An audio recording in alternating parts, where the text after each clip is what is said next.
नमस्कार दोस्तों, मैं विवेक और आपका स्वागत है। दोस्तों, ये बायोग्राफी जैक मा की है और आज की इस बायोग्राफी में मैं एक्सप्लेन करने जा रहा हूँ जैक मा के बारे में। जैक मा कौन है, कहाँ से हैं, उनकी संपत्ति कितनी है और भी बहुत कुछ। इस बायोग्राफी में आगे बढ़ने से पहले मैं आपसे इतना ही कहना चाहता हूँ कि अगर आपको ग्रेट लीडर्स की बायोग्राफीज देखना पसंद करते हैं इस चैनल को अभी सब्सक्राइब कर लीजिए, क्योंकि इस चैनल पर ग्रेट लीडर्स की बायोग्राफीज आती रहती हैं और आती रहेंगी। तो जैक मा की बायोग्राफी में वापस आते हैं और जानते हैं जैक मा कौन है।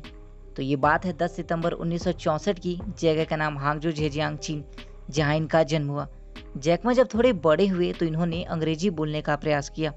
जहां इनका जन्म हुआ उसी हांगजो शहर में एक इंटरनेशनल होटल था जहां टूरिस्ट आते रहते थे।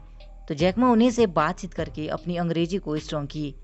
जैक मा उन विदेशियों के साथ पेन पल्स बन गए और उन्हीं के द्वारा जैक मा को जैक नाम मिला, क्योंकि इन विदेशी लोगों को जैक मा का चीनी नाम लेने में कठिन लग रहा था। जैक मा 1988 में इंग्लिश में बीए किए और उस समय जैक मा विद्यार्थी परिषद के प्रमुख थे। बैचलर की डिग्री लेने के बाद वो हांगजो डियाजे विश्वविद्यालय में अंग्रेजी और अंतर्राष्ट्रीय व्यापार के व्याख्याता बन गए। समय आगे बढ़ता गया और जैक मा यहाँ से नौकरी की तलाश में निकलते हैं। तो जैक मा ने 30 अलग अलग नौकरियों के लिए आवेदन दिया, लेकिन बदकिस्मत की बात रही कि उन सभी आवेदनों में उन्हें मना कर दिया गया। इसके बाद वो अपने ही शहर में केएफसी में काम करने के लिए आवेदन किए। जैक मा को मिलाकर वहाँ 24 आवेदन आए थे। अब आपको जानकर इस बात का अफसोस होगा कि उस केएफसी में उन 23 लोगों की नौकरी हो गई, लेकिन जैक मा ही एक ऐसे व्यक्ति थे जहाँ उनको काम नहीं मिला। अब समय आया 1994 की, जब जैक मा को इंटरनेट के बारे में मालूम पड़ा। वह इससे पहले इंटरनेट के बारे में कुछ भी नहीं जानते थे। जब जैक मा अपने दोस्त से मिलने अमेरिका गए तो वहाँ उन्हें इंटरनेट के बारे में मालूम पड़ा। जब जैक इंटरनेट का उपयोग पहली बार किए तो उन्होंने बियर शब्द से जुड़ी जानकारी खोजी। उन्हें बियर शब्द से जानकारी अलग अलग देशों से अलग अलग रूप में मिली, लेकिन जैक इस बात को लेकर हैरान थे कि उन्हें बियर शब्द से जुड़ी जानकारी चाइना से नहीं मिली, यानी कि उस सर्च लिस्ट में चीन का कहीं नाम ही नहीं था।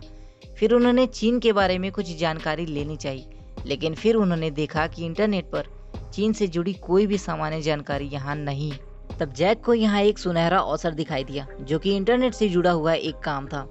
जैक जिस काम को करने के लिए सोच रहे थे तो उन्होंने उस काम पर थोड़ी जानकारी हासिल करना शुरू की। उन्होंने उस काम के लिए रिसर्च की। उन्होंने अपने दोस्त के साथ मिलकर एक वेबसाइट बनाई और उस वेबसाइट का नाम रखा चाइना येलो पेज। जैक का आइडिया और कॉन्सेप्ट बहुत अच्छा था, लेकिन इस काम को आगे बढ़ाने के लिए उन्हें फंडिंग की जरूरत थी। लेकिन इन्हें कोई फंड नहीं मिला, जिसकी वजह से इन्हें अपनी कंपनी बंद करनी पड़ी। तो दोस्तों, अब बात करते हैं जैक मा ने अलीबाबा कंपनी की शुरुआत कैसे की। तो जैक मा को इतनी असफलता मिली, लेकिन फिर भी इन्होंने पीछे नहीं हटा।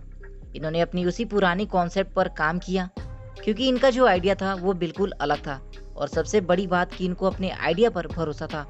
तो इन्होंने अपनी उसी आइडिया पर काम करना शुरू किया और इस जैक मा ने अपनी गलतियों को ध्यान में रखा और पूरे 20 लोगों के साथ एक वेबसाइट बनाई और उस वेबसाइट का नाम रखा alibaba.com।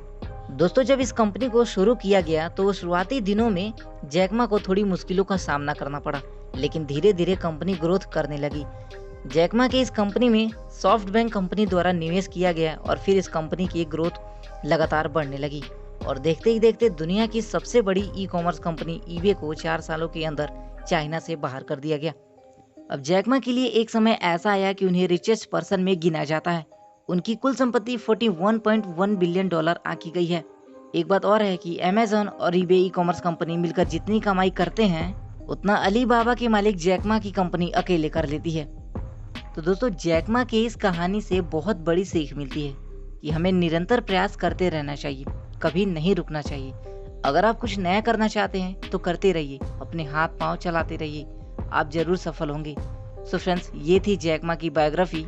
आपको कैसी लगी आप हमें कमेंट बॉक्स में बताएं और इसे लाइक, शेयर एंड हाँ, इस चैनल को जरूर सब्सक्राइब करें, क्योंकि इस चैनल पर ग्रेट लीडर्स की बायोग्राफीज आती रहती हैं और आती रहेंगी।